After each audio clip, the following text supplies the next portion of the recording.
Historias de Jack. Empezamos.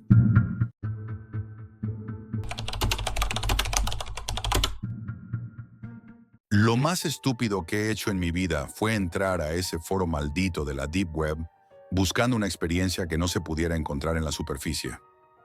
Todo empezó una noche de insomnio. Llevaba días sin rumbo, sin trabajo, sin horarios, sin objetivos. Mi cuerpo funcionaba en piloto automático. Comía cuando me acordaba. Dormía cuando el agotamiento me obligaba. La pantalla del portátil era mi única compañía. Fue esa noche, a las 2:46 de la madrugada, cuando caí en el hilo. No estaba en Reddit, ni en 4chan. Era más profundo. Un viejo foro de intercambio de sustancias ilegales, pero con una sección oculta que se accedía solo por invitación. Me la mandó un contacto anónimo que me seguía desde hacía semanas. Nunca supe quién era. El hilo se llamaba The Azure Trials. Nada más entrar, supe que no era un trip report cualquiera. Las publicaciones estaban escritas con una mezcla de tecnicismo médico y lenguaje casi ritualista. Hablaban de un compuesto llamado psilocino, una variante sintética de psilocibina combinada con otra sustancia, sin nombre, descubierta en una cepa de hongos encontrada en un bosque del este de Europa, al parecer ilegal incluso para los estándares del mercado negro. Prometían lo de siempre, expansión de la conciencia, contacto con lo oculto, verdades que no pueden contarse, solo vivirse. Pero había algo distinto. Nadie describía el efecto. Solo decían cosas como, yo ya no soy el mismo, o si decides entrar, asegúrate de tener algo por lo que volver. Y lo más curioso, no pedían dinero. Solo un cuestionario psicológico muy preciso, casi clínico. Medía cosas como la tolerancia al aislamiento, historial de traumas, capacidad para distinguir lo real de lo imaginado, miedo al abandono. Un psicólogo te lo haría en una consulta. Yo lo rellené por impulso, en parte por curiosidad, en parte por aburrimiento, y sí, también por desesperación. 3 días después llegó la caja, sin remitente, papel marrón, cinta negra, dentro una cápsula de gel transparente con un líquido viscoso azul brillante, un sobre plastificado con instrucciones escuetas. Tómala al anochecer, no mires en espejos, no hables con nadie, no abras la puerta, grábate si puedes, nunca consumas con otra persona presente. Si escuchas golpes, ignóralos. Parecía una broma, pero no lo era. El jueves por la noche me preparé. Cerré la puerta, bajé las persianas, apagué el teléfono, coloqué el portátil en la esquina del cuarto, encendí la cámara y me senté frente a ella, con la cápsula en la mano. La tragué con agua. El sabor era neutro, plástico, pero el líquido dejaba una sensación extraña en la garganta, como si se expandiera hacia el pecho. Durante los primeros 5 minutos no pasó nada. Pensé que había sido estafado. Al minuto 6, el silencio, uno absoluto. No me refiero a que se apagaran los sonidos. Me refiero a la ausencia total de cualquier vibración ambiental. Ni el zumbido del portátil, ni el motor del frigorífico, ni mis propios latidos. Me asusté y me llevé la mano al pecho. Latía, pero no lo escuchaba. Luego llegó la segunda oleada. La textura del aire cambió. Era más espesa. Respirar se volvió un esfuerzo. Tenía que concentrarme para que el pecho se moviera. Y entonces las luces no se apagaron, pero dejaron de iluminar. Mi lámpara seguía encendida, pero ya no proyectaba sombras. Todo era uniforme, plano, como si la profundidad del espacio se hubiera colapsado. Vi mis manos. Las movía, pero sentía un leve retraso, como si mi cerebro tardara una fracción de segundo en dar la orden. Y me di cuenta de algo más. El reflejo del monitor mostraba mis manos en una posición distinta a la que tenía en la realidad. Allí fue cuando empecé a verlo. No puedo explicarlo con lógica. Era una figura, humana, flaca, alta, pegada a la esquina de la habitación, pero no la veía directamente, solo cuando parpadeaba o giraba un poco la cabeza, siempre en el límite de mi visión, cada vez más cerca.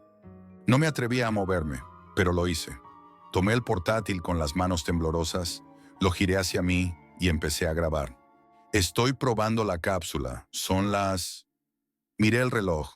No tenía números. La pantalla mostraba un símbolo, una espiral. Seguí hablando, para mantenerme cuerdo, para llenar el silencio. Cada vez que bajaba la mirada sentía que la figura se acercaba, como si solo pudiera avanzar cuando yo no la viera. Lo más perturbador, no sentía miedo, no el miedo normal, sentía una aceptación, como si mi cuerpo supiera que eso iba a pasar, como si estuviera programado para encontrarlo. Pasó una hora, o al menos eso creí. No sé si fue una alucinación o no, pero en ese tiempo el suelo cambió. No era madera, ni alfombra, era otra cosa. Se sentía suave, viva, como si respirara bajo mí. Cada cierto tiempo notaba un latido, profundo, lejano, y el aire olía a tierra mojada, mezclada con metal oxidado. Intenté levantarme, pero cada vez que lo hacía, el espacio se deformaba. El pasillo hacia la cocina se alargaba como un túnel. Una vez llegué a mitad de camino, escuché pasos detrás de mí, pero al girarme no había nadie. Volví arrastrándome a la habitación. Él ya estaba dentro. Ya no se escondía en las sombras. Estaba a medio metro. No se movía. No tenía rostro. Solo una superficie lisa, casi traslúcida, como la piel de una medusa. Lo grabé, me senté de nuevo y empecé a hablarle. ¿Qué eres? ¿Qué quieres? ¿Por qué yo? No respondió, pero cada vez que le hacía una pregunta, su cabeza se ladeaba, apenas unos centímetros, como si escuchara, como si entendiera. Me quedé allí hasta que el cuerpo me obligó a dormir. No sé si fueron minutos o horas. Lo último que recuerdo es que, justo antes de cerrar los ojos, la figura empezó a moverse. No hacia mí, sino hacia la cámara. Desperté tirado en el suelo, con el cuello torcido y la garganta seca como papel. La lámpara seguía encendida, pero la luz ya no parecía tan artificial. El aire estaba frío. Había silencio, pero el silencio real, el habitual. Volvían los zumbidos eléctricos, los ruidos del vecindario, el lejano eco de un camión de basura. Durante unos segundos pensé que todo había sido un mal viaje. Una alucinación fuerte, un mal sueño inducido por una sustancia desconocida. Me convencí de que era eso, hasta que miré al portátil. La cámara aún estaba grabando. 6 horas y 13 minutos. Me temblaban las manos mientras pausaba la grabación. En la pantalla vi mi imagen, ojos abiertos de par en par, sentado, con la espalda rígida contra la cama, hablando solo, en voz baja, murmurando cosas que no recordaba haber dicho. Me preparé un café, abrí una ventana para despejarme y me senté a ver el vídeo. Y allí todo se fue a la mierda. Al principio yo hablaba de forma errática. Decía frases como, el aire está lleno de memoria, o no se puede mirar al suelo por mucho tiempo. Luego empezaba a reír de forma incómoda. Y luego empezaba a llorar, como si algo se quebrara dentro de mí. Pero lo peor vino a la hora 3:33. Justo ahí, la cámara cambia ligeramente de enfoque y aparece, no en el rabillo del ojo, no como una mancha. Se ve una figura al fondo de la habitación, borrosa al principio, luego más clara, alta, flaca, totalmente inmóvil. Su piel parece una mezcla entre carne cruda y plástico húmedo. Está ahí, mirando, a través de una cara sin ojos. Congelé la imagen, hice capturas, intenté analizar los fotogramas. No era una sombra, no era un error de luz. Aquello estaba grabado con claridad, y no lo recordaba, no así. Seguí viendo el vídeo. A la hora 4:02 yo me levanto, como sonámbulo, camino hacia la cámara, la apago. La grabación termina ahí, pero yo no recordaba haberla apagado. Abrí el historial de archivos. Había otro vídeo, uno que no había grabado yo. Se llamaba Cam2 Hidden.mp4. Me paralicé.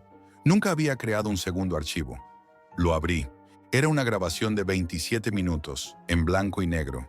Cámara fija, tomada desde una posición elevada, como si estuviera en el techo.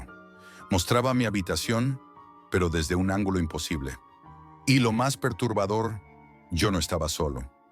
En el vídeo dormía en el suelo, cubierto por una manta que no reconozco, y junto a mí, de pie, la figura, quieto, mirándome, sin moverse, durante 27 minutos, inmóvil, sin respirar. En el minuto 25:13, gira la cabeza hacia la cámara, lentamente, como si supiera que lo estaba observando. Mira directo al objetivo y sonríe. No con una boca, no con labios, solo con una curvatura espantosa en lo que parecía su rostro, como si la carne entendiera lo que es una sonrisa sin tener músculos para ello. Ahí fue cuando el vídeo se corta, sin cierre, sin compresión, se corta en seco. Intenté subirlo, primero a un grupo privado de Telegram. El archivo fallaba. Corrupción de datos. Lo intenté por Google Drive. Error de servidor. Lo copié en un USB. El vídeo desapareció del dispositivo en cuanto lo desconecté.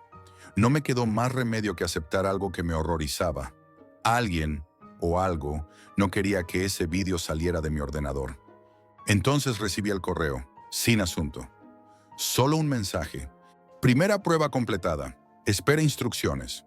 Lo enviaban desde un dominio cifrado, de esos que solo pueden rastrearse desde redes internas. Lo ignoré. Lo borré. Al día siguiente, recibí otro. Esta vez incluía una dirección IP y una palabra, observador. No podía seguir así.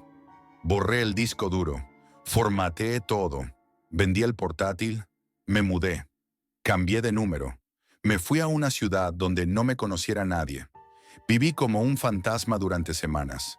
Nada de redes sociales, nada de cámaras, nada de espejos. Pero cada tanto, cuando apago las luces por la noche, el silencio regresa. Ese silencio espeso, antinatural. Y los latidos, no míos, ajenos, graves, que suben desde el suelo como una amenaza enterrada. Sé que está ahí, esperando, y lo peor es que ahora yo también lo espero, como si una parte de mí necesitara la segunda prueba. No he respondido al correo, pero aún no lo he borrado. Si has llegado hasta aquí, probablemente ya estés dentro. Deja un like si quieres más historias como esta. Suscríbete para no perderte la siguiente prueba y dime en los comentarios, ¿tú la habrías tomado?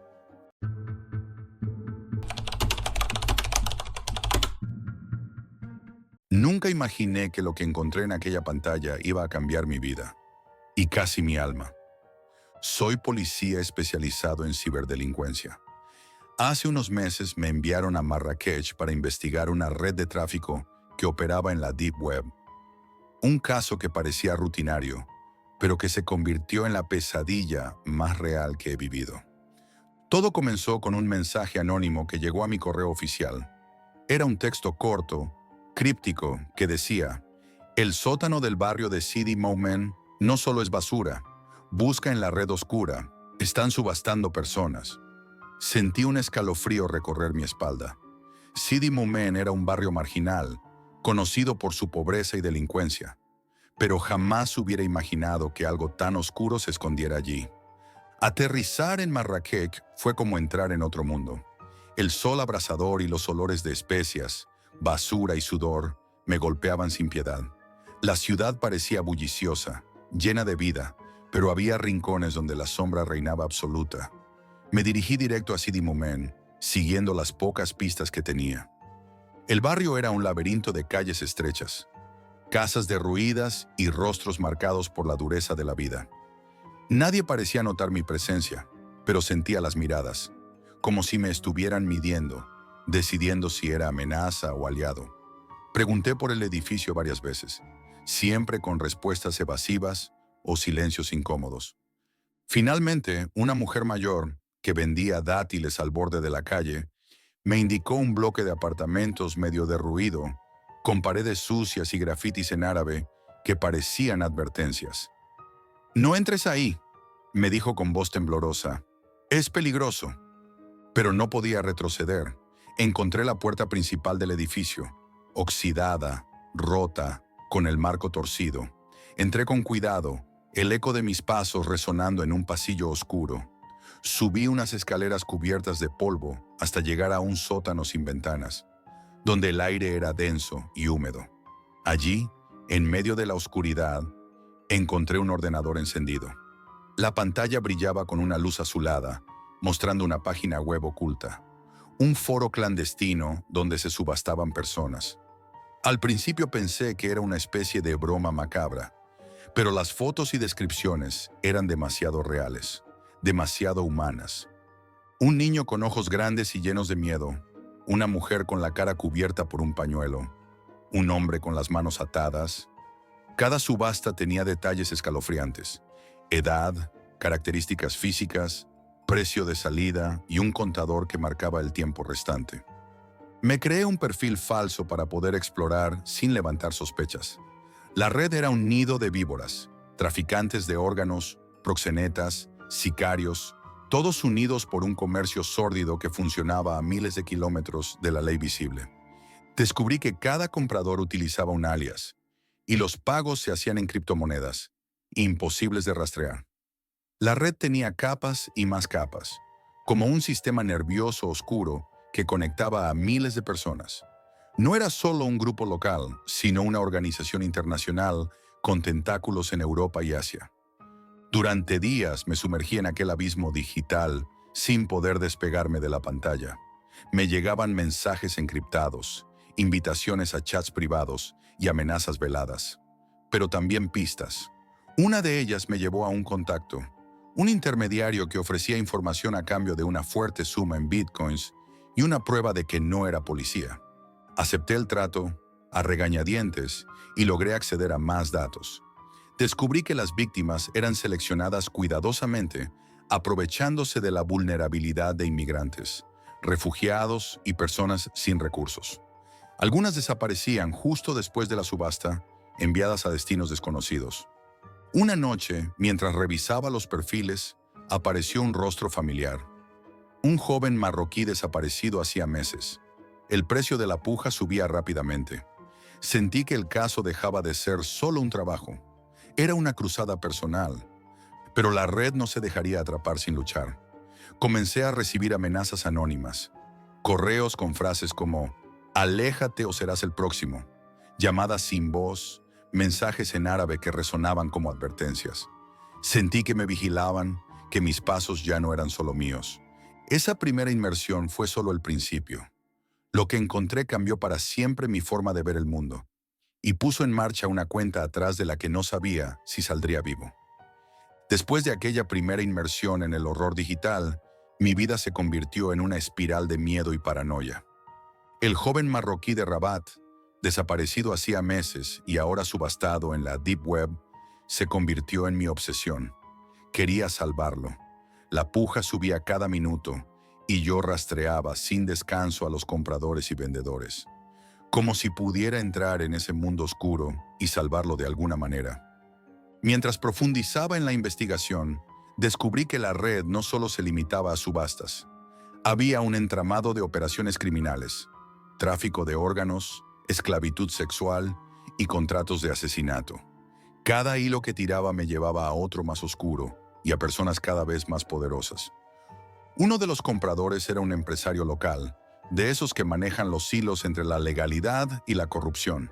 Investigué discretamente su pasado, implicaciones en lavado de dinero, vínculos con mafias extranjeras.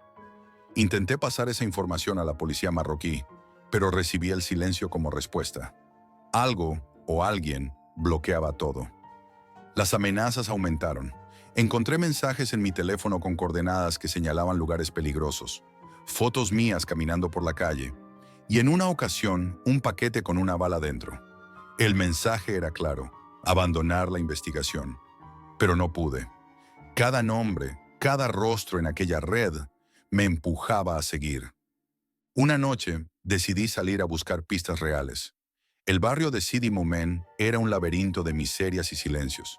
En un café oscuro, un anciano me susurró que había fantasmas que nadie veía, personas desaparecidas sin dejar rastro y cuerpos que nunca aparecían.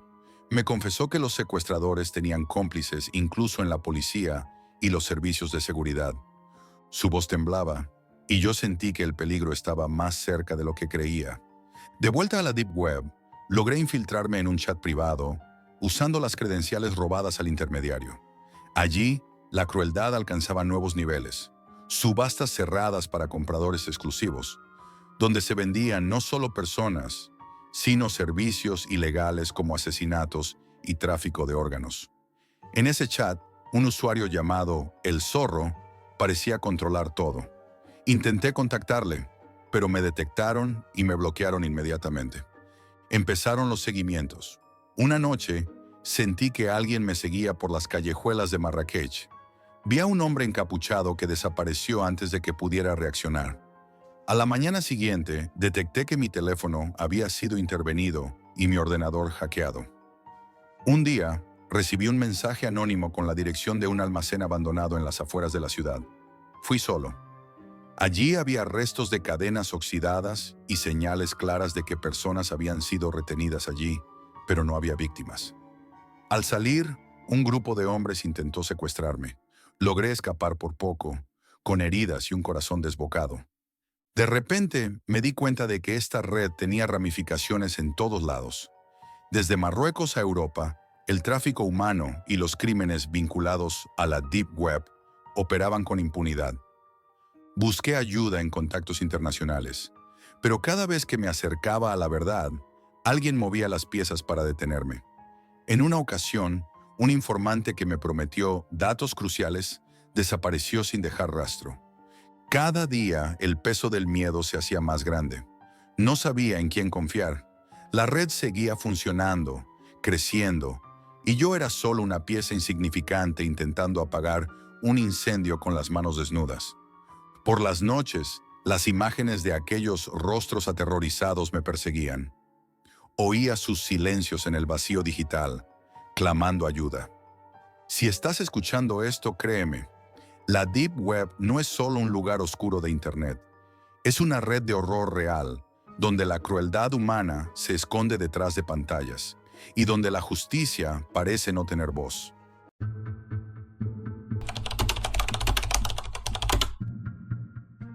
Lo que encontré esa noche no debería existir, y aún así, miles lo buscan cada día en las profundidades de la Deep Web.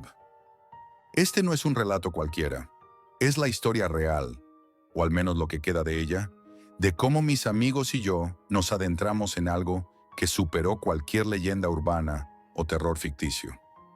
Todo empezó una noche cualquiera, con un mensaje que Dani me envió sin advertencias, solo con un enlace. Lo abrí por curiosidad, sin imaginar que abriría la puerta a un mundo oscuro y sin retorno. El enlace nos llevó a un foro en la Deep Web llamado Foro X. A simple vista, parecía un lugar donde se compartían relatos de sitios con supuestos fenómenos paranormales. Pero a medida que leíamos, algo no encajaba. Nadie hablaba de fantasmas ni espíritus. Las historias eran distintas, más reales y aterradoras.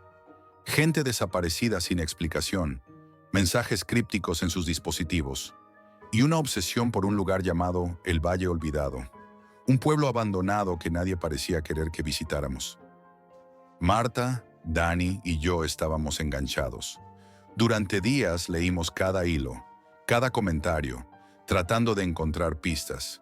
En el foro, los usuarios compartían fotos borrosas y coordenadas, pero también advertencias claras. No vayáis allí. Algunos que entraron nunca salieron.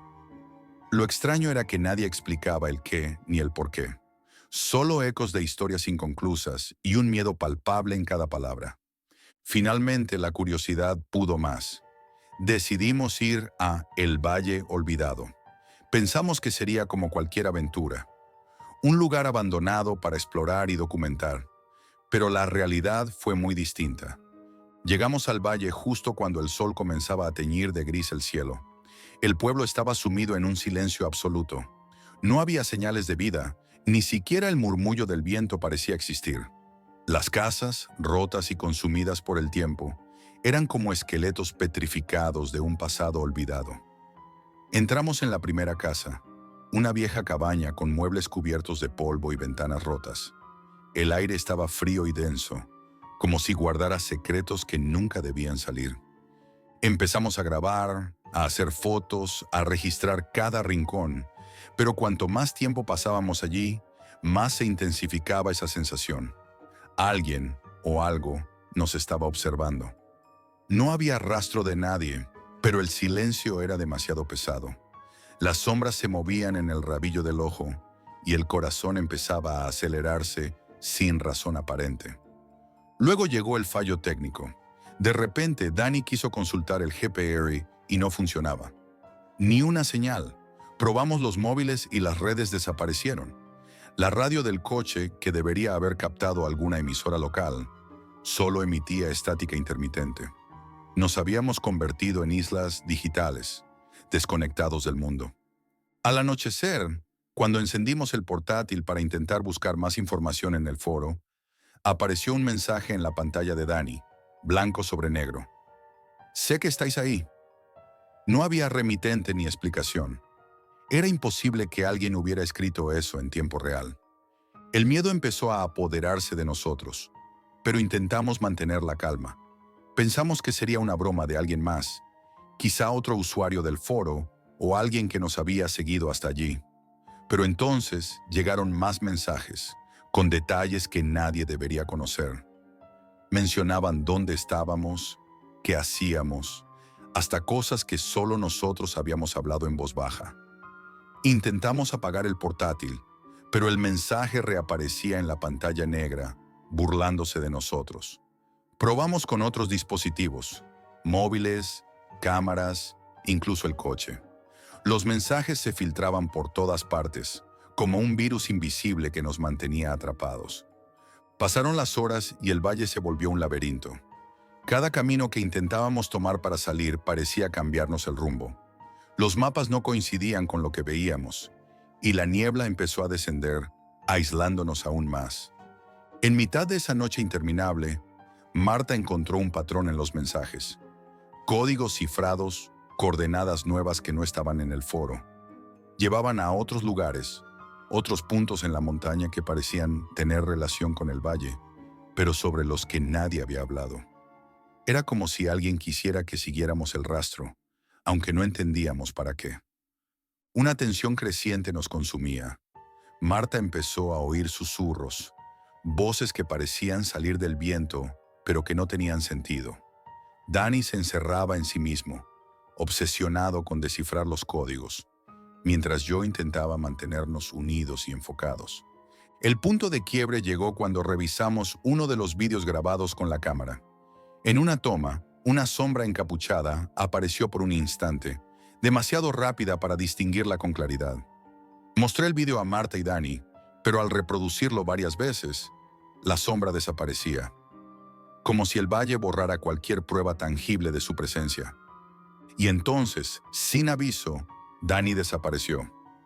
Nos despertamos y él no estaba. Ni rastro, ni señales de lucha, ni pistas. Solo un mensaje en la pantalla del portátil. El juego continúa. Desde que Dani desapareció, el miedo se volvió casi tangible. Marta y yo estábamos solos, rodeados por un lugar que parecía respirar con vida propia, aunque no había nada vivo a la vista. La noche anterior fue la peor de todas. Las voces que Marta escuchaba se hicieron más claras, aunque nadie más podía oírlas. Se volvió esquiva, hablaba consigo misma en susurros y a ratos parecía mirar fijamente a la nada, como si viera algo que nosotros no podíamos. Intenté mantener la calma, pero mi mente no paraba de dar vueltas. Los mensajes no cesaban. No solo aparecían en nuestros dispositivos, sino que incluso la radio del coche parecía convertirse en un canal para esas voces siniestras. Entre la estática llegaban palabras, frases incomprensibles, pero llenas de amenaza, como si nos recordaran que estábamos atrapados en algo mucho más grande que un simple pueblo abandonado. Las coordenadas que Marta descifró nos llevaron a lugares dentro del valle que no aparecían en ningún mapa oficial. Caminos ocultos entre árboles densos, pozos abandonados con inscripciones desgastadas y piedras marcadas con símbolos que no entendíamos. Cada descubrimiento aumentaba la sensación de que alguien o algo había trazado una trampa, un laberinto invisible del que no podíamos escapar. Durante uno de esos recorridos, encontramos un viejo diario en una casa semiderruida. Las páginas, amarillentas y frágiles, hablaban de un grupo que había intentado estudiar el valle años atrás. Pero lo que más nos heló la sangre fue una anotación al final, escrita con letra temblorosa. No son fantasmas, no es un juego. Si te encuentras con ellos, estás perdido. El valle empezó a jugar con nosotros.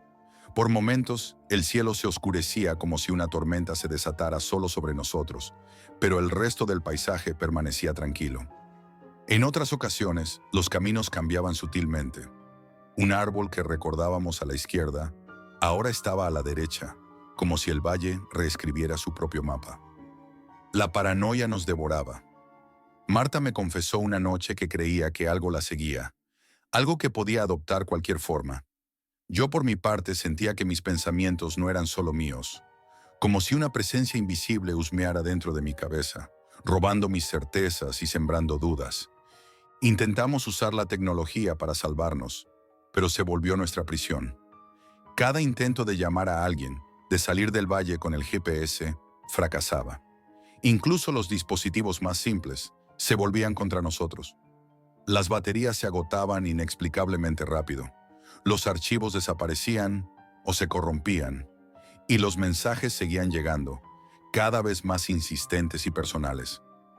Al tercer día, después de varias noches sin dormir, Marta desapareció también.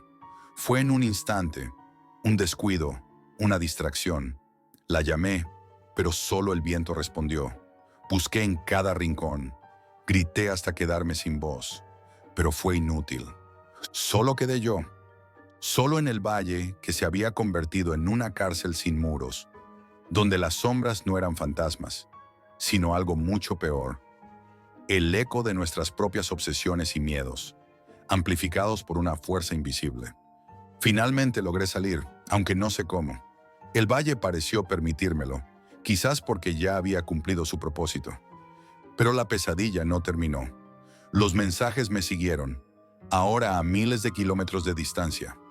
Mensajes que hablaban de mí, de mi familia, de cada secreto que jamás conté, y con cada mensaje, alguien cercano desaparecía. Personas con las que solo había tenido contacto superficial, curiosos o escépticos que se atrevieron a preguntar. No hay fantasmas en esta historia. No hay monstruos visibles. Solo un juego oscuro que usa la tecnología para atraparte. Un laberinto mental y digital del que es imposible escapar. Si alguna vez recibes un mensaje sin remitente, o encuentras un foro llamado Forox en las profundidades de la Deep Web, recuerda esto. A veces, el miedo más real no viene de lo que ves, sino de lo que no puedes controlar. Porque cuando la tecnología se convierte en tu prisión, la libertad es solo una ilusión.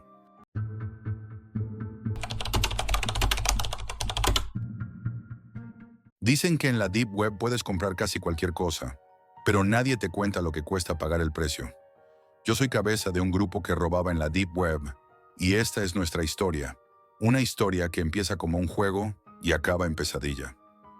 Vivo en Ciudad de Panamá. No soy un delincuente común, ni un hacker solitario. Lo que hicimos fue un juego muy peligroso que nos llevó directo al abismo. Todo empezó hace unos 4 años. Estaba aburrido, buscando algo que me sacara de la rutina. Fue entonces cuando Diego, mi mejor amigo desde la universidad, me habló de la Deep Web. No era la típica web que todos conocemos, sino un lugar oculto donde se venden y compran cosas que ni imaginas. Drogas, armas, datos robados, servicios ilegales y, por supuesto, dinero que nadie quiere rastrear. Para mí, que siempre había estado al margen de la ley, parecía la oportunidad perfecta. Pero no un robo cualquiera, sino uno que se hacía desde la sombra, sin riesgos visibles. O eso pensábamos. Diego era un genio con la tecnología. Mientras yo pensaba en el cómo, él sabía el dónde y el cuándo. Conocía esos túneles digitales como la palma de su mano. Usaba VPNs, proxies y una red de herramientas para ocultar nuestros movimientos. Pero sabíamos que no bastaba con ser inteligentes. Necesitábamos un equipo. Así que reclutamos a Laura, la logística del grupo. Ella era la única que tenía experiencia fuera del ordenador. Movía el dinero, conseguía contactos para lavar las criptomonedas, hacía que todo pareciera normal. También sumamos a un especialista en social engineering, un tipo que sabía manipular a la gente para sacarles información confidencial con solo una llamada o un correo. Y finalmente, un encargado de operaciones físicas para lo que necesitara contacto real, dispositivos o entregas que no podían hacerse por Internet. Nos comunicábamos siempre por canales encriptados. Nunca nos vimos cara a cara al principio. Solo confiábamos lo justo, porque sabíamos que en ese mundo la traición estaba a la vuelta de la esquina. Los primeros golpes fueron sencillos. Buscábamos empresas pequeñas con sistemas débiles y vulnerables. Explotábamos esos puntos, robábamos bases de datos con tarjetas, contraseñas, cuentas bancarias, y lo vendíamos en mercados ocultos de la Deep Web. El dinero llegó rápido, y con él la emoción. Sentíamos que éramos invencibles, pero la euforia duró poco. Poco a poco los clientes empezaron a pedir más. Información sensible de empresas más grandes, secretos corporativos, contratos, datos que podían afectar a gobiernos y personas poderosas. Fue entonces cuando recibimos el primer aviso serio. Laura desapareció. Una mañana, al intentar contactarla para cerrar un trato, sus mensajes quedaron sin respuesta. No contestaba llamadas ni correos. Sus redes sociales desaparecieron y sus conocidos aseguraban que no sabían nada de ella. Intentamos no entrar en pánico, pero el miedo se coló entre nosotros. Diego, obsesionado con encontrar respuestas, comenzó a investigar en los foros donde trabajábamos. Encontró algo aterrador. Un cliente al que llamaban el cliente. Nadie conocía su verdadera identidad, pero pagaba enormes sumas por trabajos imposibles, y se decía que eliminaba sin piedad a quienes le fallaban. Los rumores crecían, desapariciones, amenazas y testimonios de personas que simplemente desaparecieron sin dejar rastro. Nosotros habíamos tocado algo que no debíamos. A pesar de todo, la codicia era más fuerte. Nos prometimos que, si seguíamos sus órdenes, lograríamos escapar de esa vida para siempre con una gran cantidad de dinero. Pero el precio empezaba a ser demasiado alto. El trabajo que nos pidieron fue robar información confidencial de un consorcio energético panameño. No solo dinero, sino contratos secretos, sobornos y movimientos financieros ilegales. Sabíamos que si eso salía a la luz, habría un terremoto político y económico. Pero aceptamos. El día del golpe fue tenso. Diego se metió en el sistema de seguridad de la empresa durante horas, esquivando cortafuegos y sistemas antiintrusión. Laura organizó la logística para sacar los datos sin levantar sospechas. El especialista en social engineering había logrado manipular a un empleado para que nos facilitara accesos y contraseñas. Todo parecía salir perfecto. Sin embargo, justo cuando estábamos a punto de entregar la información, recibimos un mensaje que heló nuestra sangre. Para continuar, uno debe desaparecer. El cliente no quiere testigos. Fue entonces cuando comprendimos que esto ya no era un juego. Lo planificamos con precisión quirúrgica.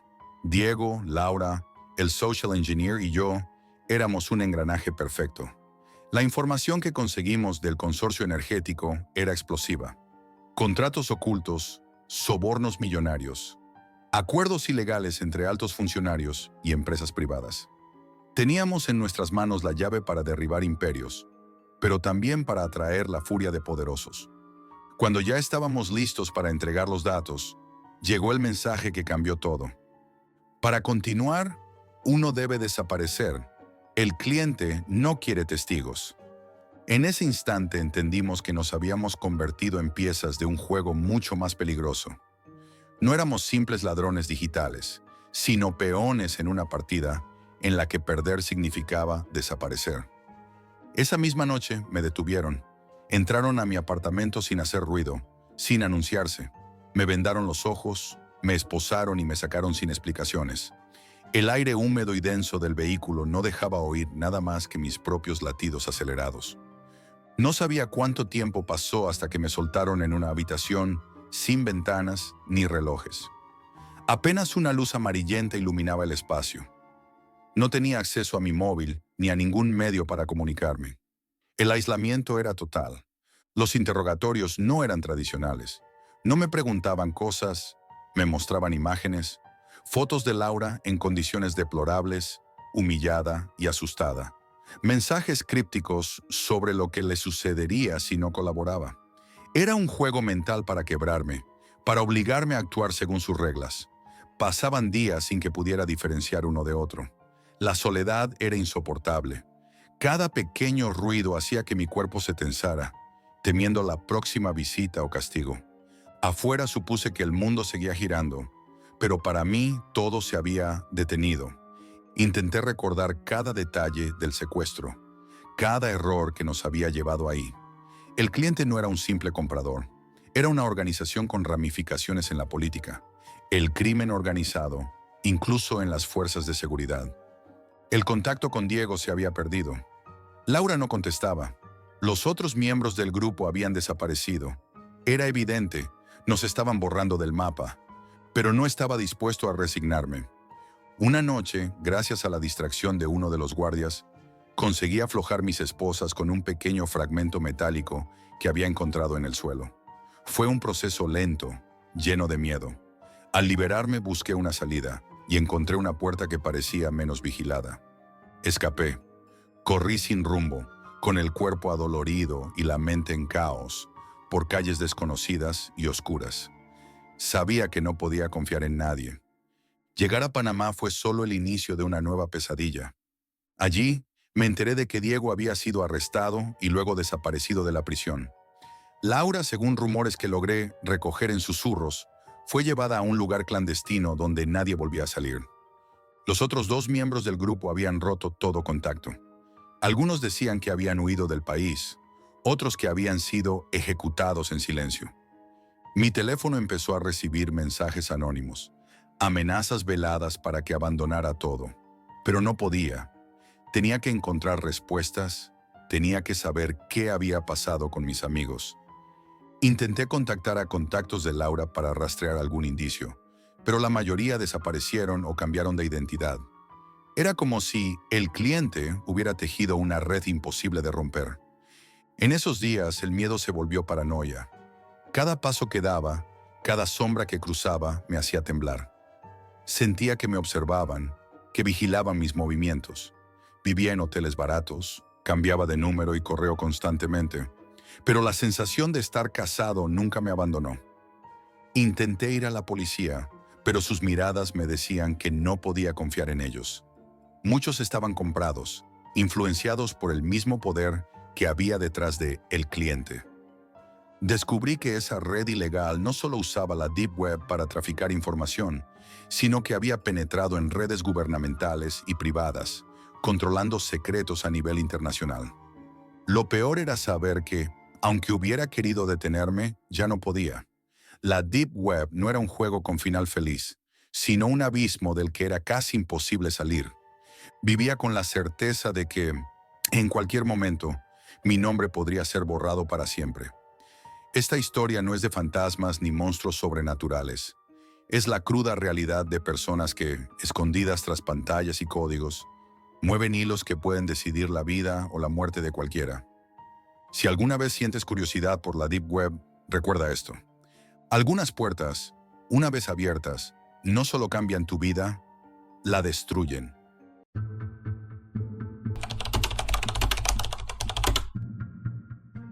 Nunca creí que un simple clic podría cambiar mi vida para siempre, hasta que lo hice. Todo empezó una noche cualquiera, cuando navegaba sin rumbo y terminé en un lugar del que no debería haber salido jamás, la Deep Web. Había oído hablar de ella durante años. Ese rincón invisible de Internet donde se esconden las cosas que nadie quiere que veas. Mercados ilegales, secretos de todo tipo, negocios turbios. Pero yo siempre fui escéptico. Eso no es para mí, me decía. Hasta esa noche. Estaba cansado, aburrido de la monotonía, del trabajo que no iba a ningún sitio, de sentir que mi vida era un callejón sin salida. Esa noche me senté frente al ordenador con la intención de distraerme, pero también con una mezcla de frustración y desesperanza que no podía ignorar. Abrí navegador tras navegador, páginas aburridas y repetitivas, hasta que, sin planearlo, me encontré con un foro casi oculto, con entradas cifradas y direcciones que cambiaban constantemente, como si se movieran para evitar ser rastreadas. Recuerdo que el foro tenía un nombre extraño, casi imposible de pronunciar, y que la interfaz era cruda, sin imágenes ni adornos, solo textos crípticos y un ambiente que hacía que mi piel se erizara. En aquel foro encontré una sección llamada Oportunidades Únicas. No había muchos usuarios, y los que había escribían con cuidado, como si temieran que los leyeran ojos equivocados. Entre todos ellos, destacaba uno, el comerciante. Sus mensajes no eran frecuentes, pero siempre eran claros y directos. Ofrecía algo que no encajaba con el resto de las ofertas típicas de la Deep Web. No armas, ni drogas, ni datos robados. Él prometía algo distinto, algo que ningún otro se atrevía a nombrar. No es para todos, decía un mensaje suyo, pero para quienes buscan cambiar su destino, tengo un trato. No es barato, pero el resultado vale cada centavo. No podía apartar la mirada. ¿Qué tipo de trato era ese? Mi curiosidad superó cualquier miedo. Decidí escribirle. ¿Qué quieres cambiar?, me preguntó. Su mensaje apareció en segundos. No sabía qué responder. Al final me abrí con la verdad. Mi suerte. Quiero que todo mejore, que mi vida tenga sentido. Su respuesta fue inmediata y fría. Perfecto, puedo hacerlo, pero hay un precio. Me envió un enlace, una página minimalista, sin logos ni nombres, solo una interfaz negra con letras blancas, tan sencilla que parecía un virus disfrazado. En ella detallaba las condiciones del trato. No dinero, sino algo más valioso, algo personal y recuperable. Me pidió un recuerdo, no uno cualquiera, sino uno que significara todo para mí, un momento que ya no pudiera recuperar. La idea me desconcertó. ¿Cómo se puede entregar un recuerdo? ¿Y qué podía perder realmente? Durante horas dudé, busqué información, intenté encontrar algo que explicara qué era ese trato. Pero no encontré nada, como si el comerciante fuera un fantasma. Finalmente, el peso de la curiosidad y la desesperación pudo más. Subí una foto, una imagen de un verano en la playa con mis padres. Un día feliz que nunca volvería. Pulsé enviar y esperé. Al principio no ocurrió nada. La noche pasó lenta, con el monitor brillando en la oscuridad de mi habitación. Pero al día siguiente sentí que algo había cambiado. Las pequeñas desgracias que siempre me acompañaban desaparecieron. Conseguí una oportunidad de trabajo que parecía imposible. La gente que me cruzaba me miraba con una extraña familiaridad. Sentí que el trato funcionaba. Sin embargo, a las pocas horas comenzaron las llamadas. Al principio, eran susurros, casi inaudibles, sonidos que apenas lograba distinguir. Mi móvil vibraba sin razón, las pantallas parpadeaban, pero no había nadie al otro lado. Los mensajes llegaron después. Fotografías de mí, tomadas sin que yo lo supiera, en lugares públicos, en mi casa, incluso en momentos íntimos. Imágenes que mostraban mi rutina diaria, sin explicación, como si alguien me vigilara constantemente. La paranoia crecía y la sensación de ser observado no me abandonaba ni un segundo. Intenté encontrar a El Comerciante de nuevo, pero el foro y el enlace habían desaparecido, como si nunca hubieran existido. Desesperado busqué ayuda, pero nadie creía en lo que decía. Algunos pensaban que estaba paranoico, otros me aconsejaban denunciarlo a la policía, pero ¿cómo denunciar algo que no existe? Mi vida comenzó a cambiar de formas que no podía controlar. La suerte que parecía mejorar resultó ser una trampa, un espejo roto donde cada fragmento reflejaba una pérdida. La suerte cambió, pero no para bien. Lo que al principio parecía un cambio positivo, se tornó en una pesadilla que me consumía poco a poco. No solo perdía recuerdos, sino que empezaba a perder partes de mí mismo que ni siquiera sabía que eran valiosas. Al principio fueron detalles insignificantes. Olvidaba conversaciones recientes, donde dejaba objetos, nombres de personas que veía a diario. Pensé que era estrés o cansancio, pero el vacío crecía y nada podía llenarlo. Luego la pérdida fue más profunda. Momentos felices de la infancia, la voz de mi madre, la sensación de estar protegido. Todo se desvanecía sin aviso, y con cada fragmento perdido, sentía que algo dentro de mí se apagaba. Mis amigos comenzaron a apartarse. No podía recordar cumpleaños, citas, ni siquiera por qué éramos amigos. Sus miradas se tornaban confusas y pronto dejaron de llamar. El aislamiento se instaló en mi vida como una sombra implacable. La sensación de ser observado crecía en intensidad. Sentía presencias invisibles en mi casa, susurros detrás de las paredes, pasos que resonaban en la oscuridad. A veces despertaba con la sensación de que alguien me estaba mirando, y al encender la luz no había nada. Una noche, la paranoia me llevó a revisar cada rincón de mi habitación. Encontré una pequeña cámara oculta, casi imperceptible, apuntando hacia mi cama. ¿Quién la había puesto? No tenía respuesta. La tecnología era demasiado avanzada para alguien común. Me sentí atrapado en un juego macabro. Las llamadas misteriosas continuaron. Una noche, respondí temblando y escuché una voz distorsionada que solo dijo: «Estás más cerca de pagar de lo que crees», y colgó. No sabía qué significaba, pero el miedo me paralizaba. Un día recibí un paquete sin remitente. Dentro solo había una llave antigua y una nota: «Ven si quieres recuperar lo que perdiste». No podía evitarlo. Mi mente, entre fragmentos rotos, decidió seguir la pista. Llegué a un edificio abandonado en las afueras de la ciudad, un lugar que parecía olvidado por el tiempo. Al entrar, el aire estaba cargado, pesado, con olor a humedad y descomposición. Las paredes desconchadas, grafitis incomprensibles y una oscuridad casi palpable. En una sala vacía encontré una grabadora antigua. Temblando pulsé play. La voz del comerciante surgió de la oscuridad. «Has aceptado el trato. Ahora debes pagar el precio final, tu identidad. No solo intercambiaste recuerdos, intercambiaste fragmentos de tu alma. Cada pérdida te acerca a convertirte en un desconocido, incluso para ti mismo. Si no cumples, nada quedará de Jack».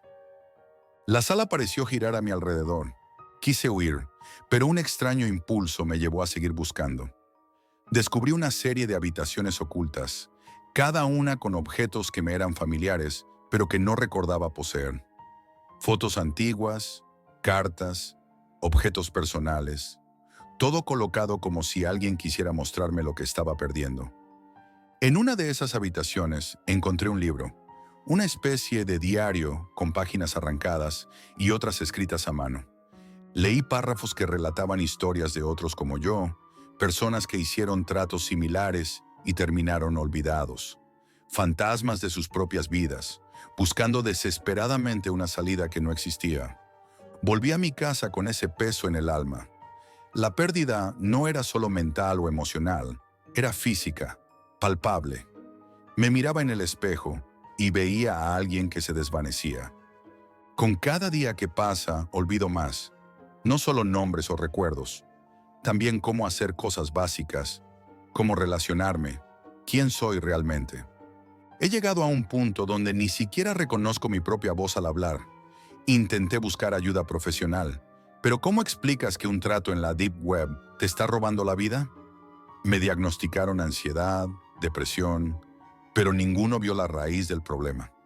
Intenté buscar a El Comerciante en todos los rincones digitales posibles, pero él no existe más allá de ese trato.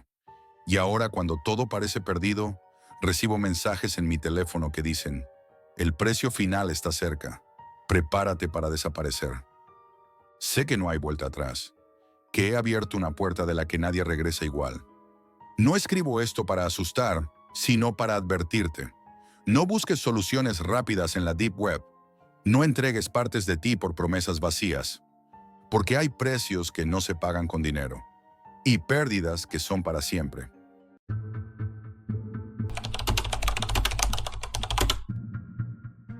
Nunca imaginé que la carga que llevaba me arrastraría a lo más oscuro de la Deep Web, donde lo macabro no tiene fantasmas, sino gente y secretos que matan.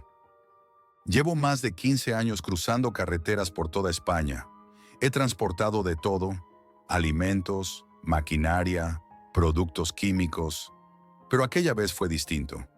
Todo comenzó cuando, a través de un foro para camioneros, un mensaje privado apareció en mi buzón. Un trabajo bien pagado, sencillo y sin preguntas. Solo recogida y entrega, sin detalles. El cliente quería total anonimato, y aunque esa fue la primera alarma para mí, la cifra que ofrecían era demasiado buena como para rechazar. El lugar de recogida era un polígono industrial a las afueras de Madrid, una zona que ya conocía por otras rutas. Pero esa noche, todo parecía distinto. La luna llena iluminaba los edificios vacíos, y la humedad hacía que la niebla se deslizara entre las calles como una presencia invisible. Aparqué junto a un remolque viejo, aparcado en un rincón apartado, y entonces apareció. Un hombre alto y delgado, vestido con ropa negra y con una máscara casera, como hecha con retales viejos y rotos, me entregó las llaves sin mediar palabra. Su voz era áspera, con un deje de urgencia que no me gustó. «No abras la puerta, ni mires dentro», dijo. «Solo llévalo y déjalo donde te indiquen». Esa orden me generó un cosquilleo incómodo, pero intenté olvidarlo. Firmé un papel que parecía un contrato improvisado y subí al camión. Cuando cerré la puerta, el silencio fue absoluto. Demasiado para un lugar que normalmente rebosa ruido de maquinaria y gente. Arranqué el motor y tomé la carretera. El remolque detrás de mí parecía pesado, mucho más de lo que cabía en las cajas que esperaba transportar. La oscuridad se cerró, y la única compañía eran mis pensamientos y la tenue luz del salpicadero. Intenté sintonizar la radio, pero solo captaba estática, como si una interferencia apagase cualquier señal. Entre esos ruidos, juraría que escuché susurros distantes, casi indescifrables, como voces arrastradas por el viento. Intenté convencerme de que era mi imaginación o el cansancio acumulado, pero la sensación persistió durante horas. Llegué a la primera parada para repostar en una estación casi desierta. Salí del camión y el aire frío cortaba la piel. Mientras llenaba el depósito, mis ojos volvieron hacia el remolque y entonces lo vi. Pequeñas manchas oscuras, como gotas de sangre seca, recorrían la chapa metálica y caían lentamente al suelo. Me acerqué con cautela y un olor nauseabundo golpeó mis fosas nasales. Una mezcla entre carne en descomposición y productos químicos. Di un paso atrás, aturdido. Volví a subir y al cerrar la puerta trasera, una sensación extraña me recorrió el cuerpo, como si la carga tuviera un latido propio. La cabina se sentía como una cárcel. Durante el trayecto, el frío dentro del camión aumentó inexplicablemente, y el vaho empezó a empañar los cristales, incluso con la calefacción al máximo. Intenté usar el teléfono para llamar al intermediario, pero no había señal, como si la ruta estuviera dentro de una burbuja incomunicada. En cambio, el móvil recibía mensajes de números desconocidos, con cadenas de caracteres incomprensibles. No abrí ninguno, pero me generaron un escalofrío. Mientras conducía por carreteras secundarias, cada vez más apartadas, sentí que alguien me seguía. En varias curvas sentí destellos en los espejos retrovisores, sombras que desaparecían cuando giraba la cabeza. En una ocasión, un coche negro apareció detrás, manteniéndose a distancia, pero acelerando cuando yo aceleraba. Decidí cambiar de ruta abruptamente, saliendo a un camino de tierra. El GPS, que hasta entonces parecía funcionar, empezó a fallar. La voz que indicaba las direcciones se volvió distorsionada y la pantalla mostraba errores. Fue entonces cuando la niebla comenzó a cerrarse alrededor del camión, densa y fría, cortando la visibilidad a pocos metros. Aquel tramo parecía un túnel de humo que absorbía cualquier sonido. De repente, un golpe seco resonó en la parte trasera del remolque. Me detuve de golpe, el corazón latiendo con fuerza. Bajé del camión con la linterna, iluminando la oscuridad que parecía tragarse todo. No había nada, solo manchas húmedas y un silencio abrumador.